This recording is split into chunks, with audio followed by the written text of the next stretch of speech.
This week in Jamaica Now, audit reveals more than $1 billion in hurricane donations unspent. Some members of the public are outraged as families are still sheltering under tents. The government says it has an explanation. The opposition calls it scandalous. Jamaica's birth rate is falling below the level needed to replace the population.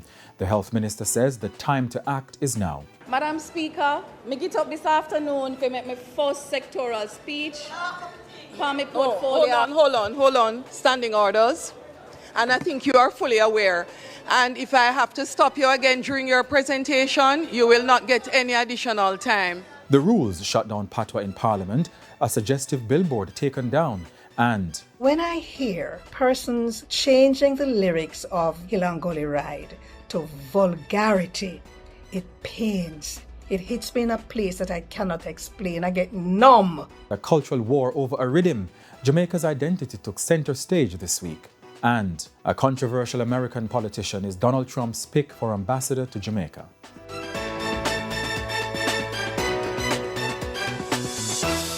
I'm Jovan Johnson, and this is Jamaica Now. 4 months after Hurricane Melissa devastated southern and western Jamaica, the agency responsible for managing disaster donations had spent less than 2% of the more than $1.4 billion collected from the public.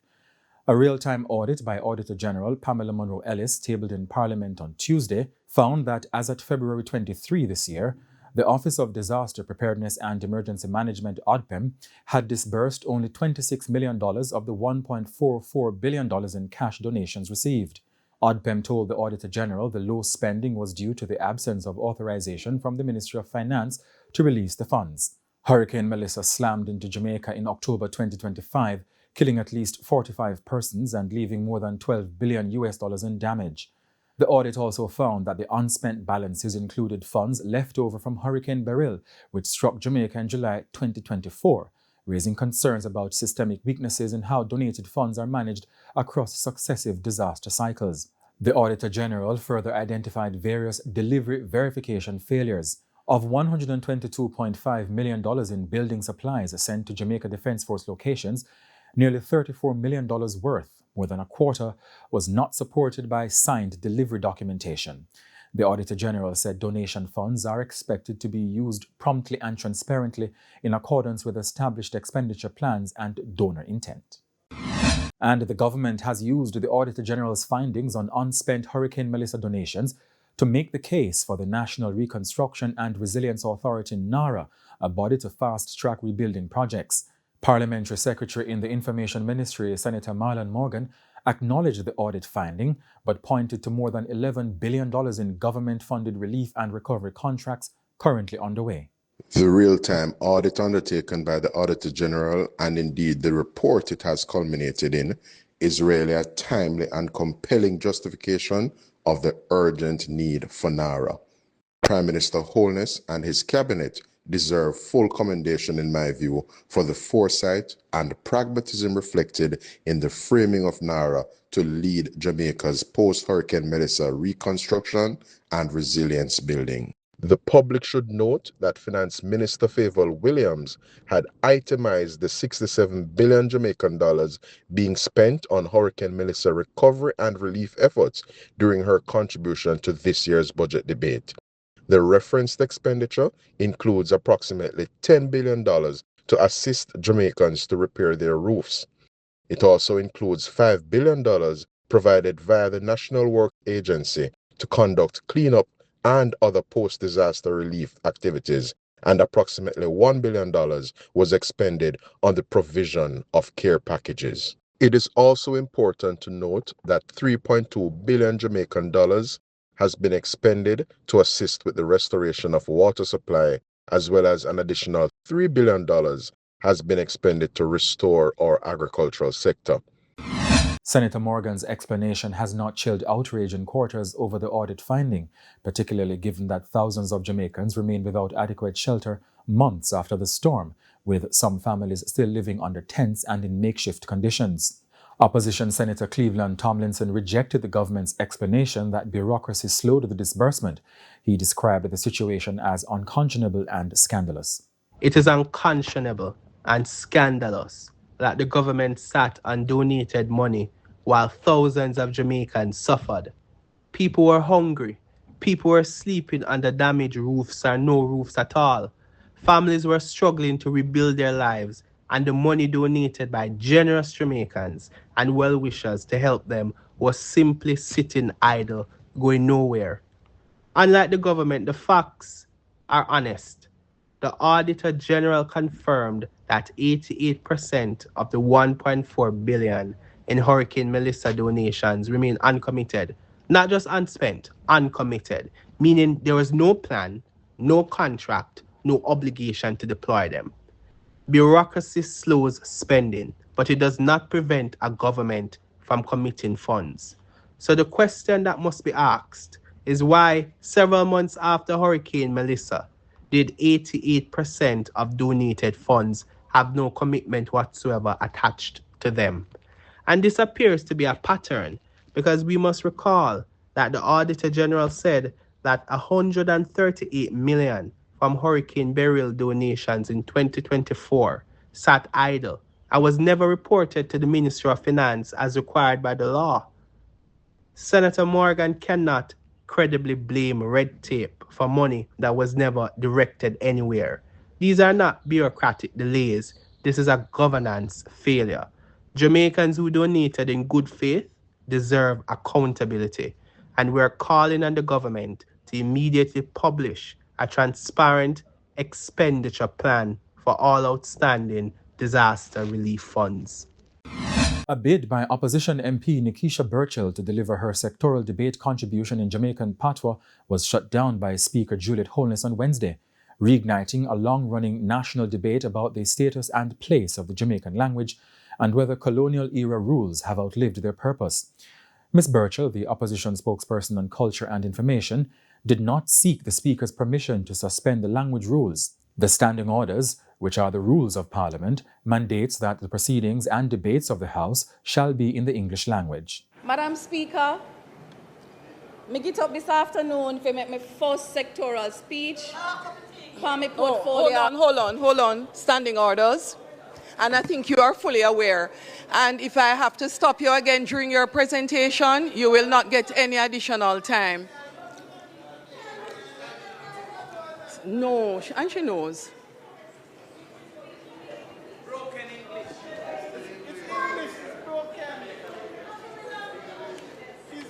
Standing order 6, page 3. When I speak to this, Representation and culture. It's not Spanish.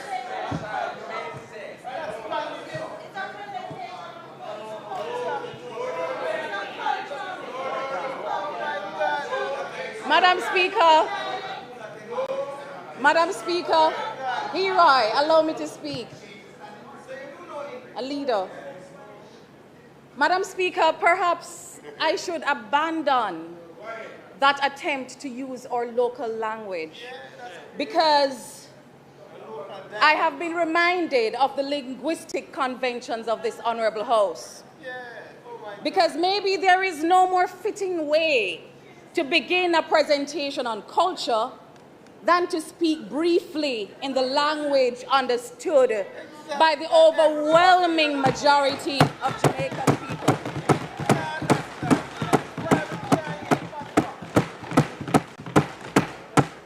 Even if that language still struggles for full acceptance in some of our most formal national spaces, including this very Parliament. So let me give you the Queen's English. Let me give you the Queen's English. Later on in her presentation, Ms. Burchell used internet sensation iShowSpeed's viral 3-day Jamaica visit to press the case for deliberate structuring of the country's cultural economy.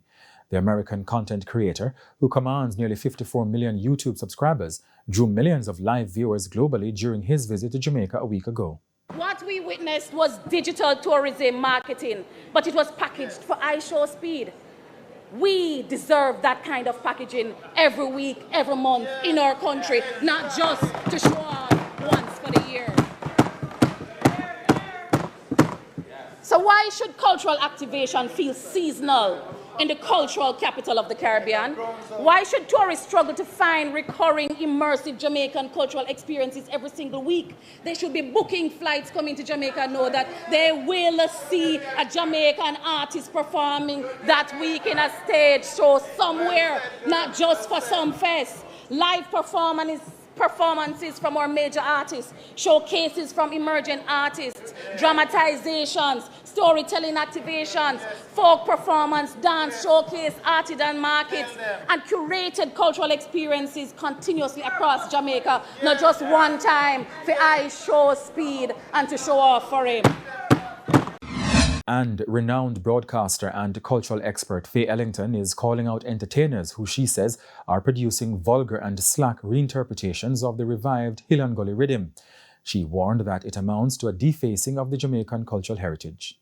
If you listen to the words of our folk songs, you'll see that they are telling a story, social commentary, speaking about the times when they were developed and written.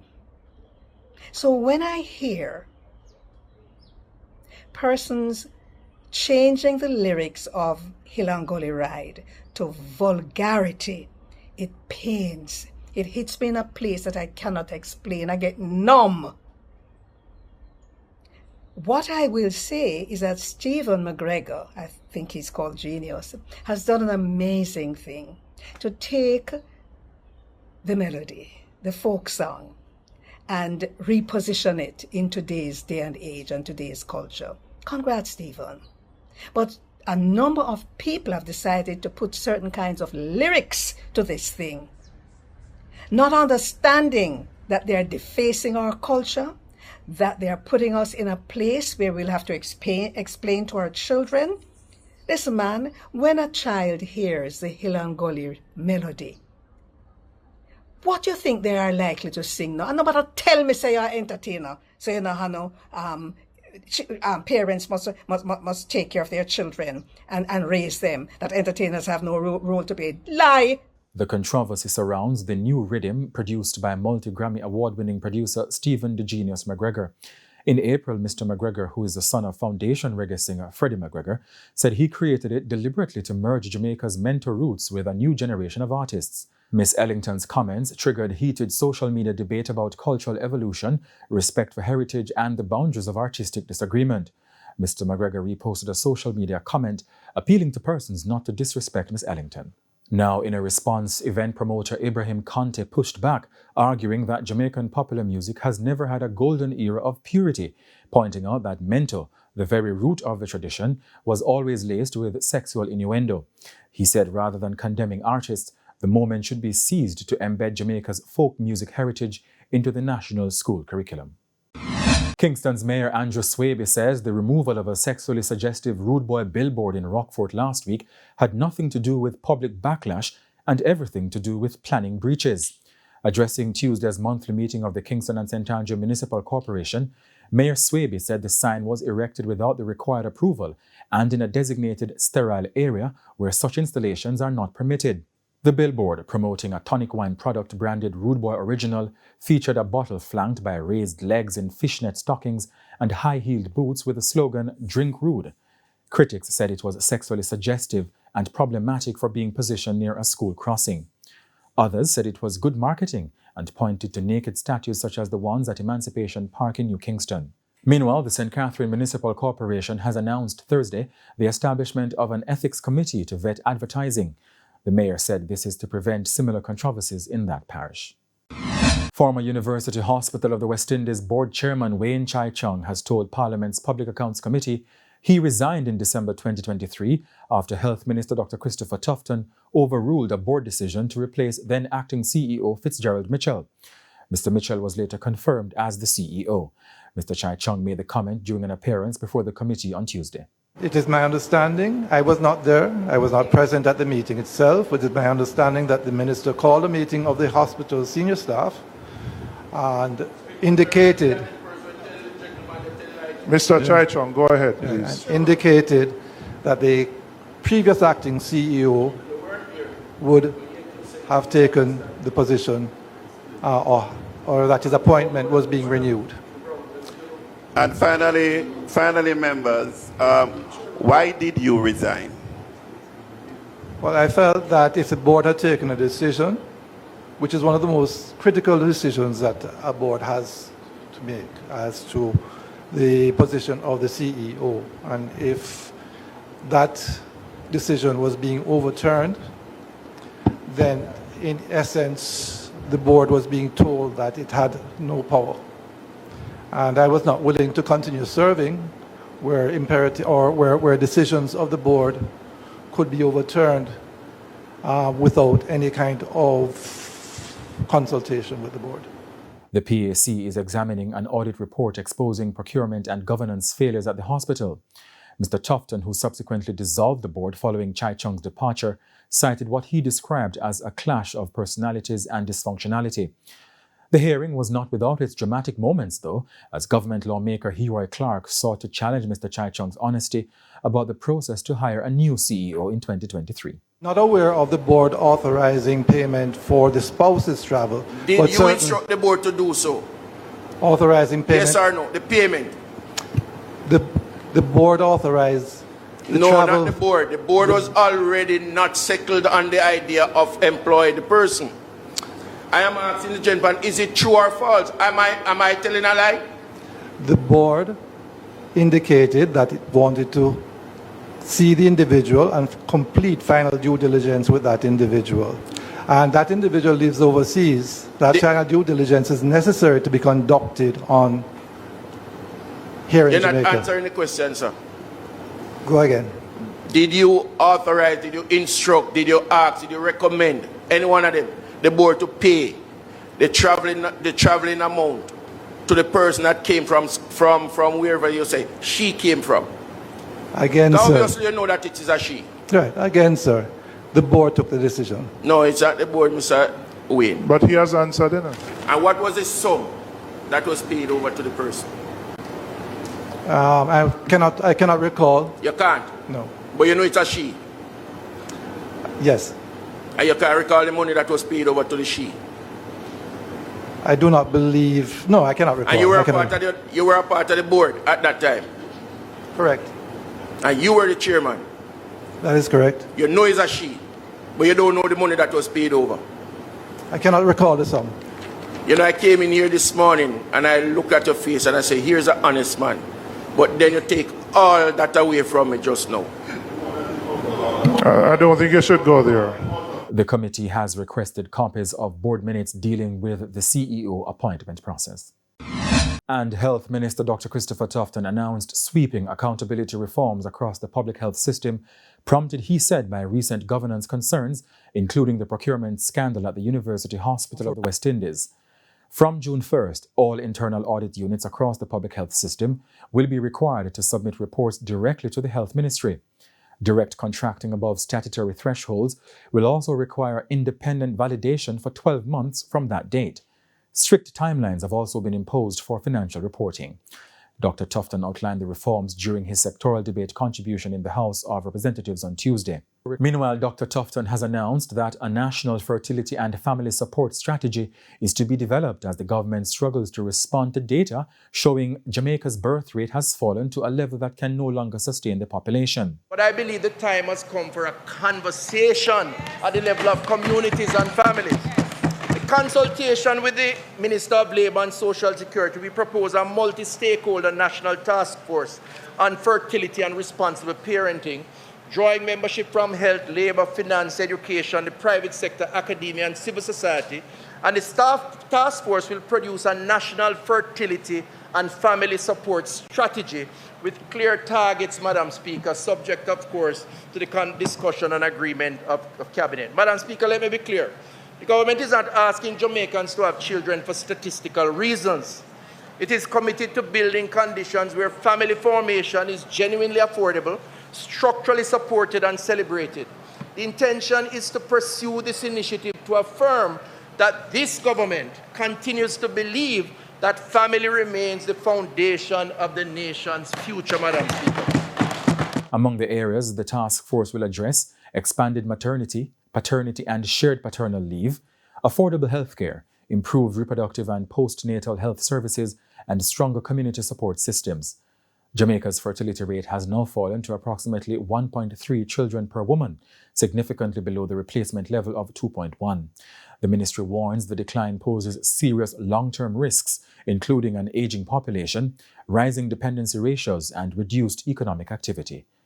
Dr. Tufton also announced a $1 billion health infrastructure maintenance fund and a $500 million social determinants of healthcare fund targeting community-level interventions across 10 priority areas. A 13-year-old Excelsior High School student remains in a coma at the Kingston Public Hospital. She was allegedly stabbed while trying to break up a domestic dispute in Bayshore Park near Harborview in Kingston a week ago. Camelia Paul has been unconscious since Saturday night when she and a relative allegedly tried to intervene as a man attacked the mother of his child at a family home. Relatives say a restraining order had previously been taken out against the alleged attacker, identified as Kemar Mitchell. Doctors performed emergency surgery on Sunday after discovering severe internal bleeding. Further scans revealed extensive liver damage, forcing a second urgent operation, for which the child's mother is now desperately appealing for public assistance to source specialized surgical supplies she cannot afford. The family is also appealing for blood donations. Anyone wishing to assist can contact Josephine Mitchell at 876-590-7998. United States court documents have revealed that Jamaican dancehall entertainer Flipper Mafia was under video surveillance and wiretap by United States federal drug agents during an alleged 9-month drug trafficking operation across Pennsylvania and New Jersey. The entertainer, born Andrew Davis, and 3 other men, including fellow Jamaican Clifford Brown, are facing federal conspiracy charges for allegedly possessing and distributing cocaine, methamphetamine, and fentanyl between August last year and this month. Court documents filed by U.S. law enforcement detail surveillance of an alleged drug transaction on April 20, in which agents say Flipper collected an item from Brown before later exchanging a weighted bag with a man identified as Damian Jones. Agents also obtained a search warrant for the entertainer's Apple iCloud account, where they allegedly found a video appearing to show large quantities of drugs. Flipper Mafia was previously convicted of drug-related offenses in 2016 and released from prison in 2022. 2 St. Catherine residents have been fined $200,000 each or face 30 days in prison after pleading guilty to transporting 180 pineapples without the required documentation. Joan Betty and Richard Williams appeared before the St. Catherine Parish Court on Tuesday, where Senior Parish Judge Desiree Allain handed down the penalties. The court heard that Miss Betty was stopped by police in late April while driving a vehicle loaded with pineapples. When officers requested a Rural Agriculture Development Authority receipt as proof of purchase, she could not produce one. Miss Betty was arrested and further investigations led to the apprehension of Mr. Williams, who supplied the fruit. Miss Betty was fined for failing to produce a receipt, while Mr. Williams was fined for failing to issue one. Both were charged under the Agricultural Produce Act of 2023, which carries a maximum penalty of $3 million or 3 years imprisonment. United States President Donald Trump has nominated former Arizona television news anchor and Republican politician Kari Lake to serve as the next American ambassador to Jamaica. The White House made the announcement on Monday. Ms. Lake's nomination now goes to the Senate for confirmation. If approved, she would replace former Ambassador Nick Perry, whose term ended in January 2025.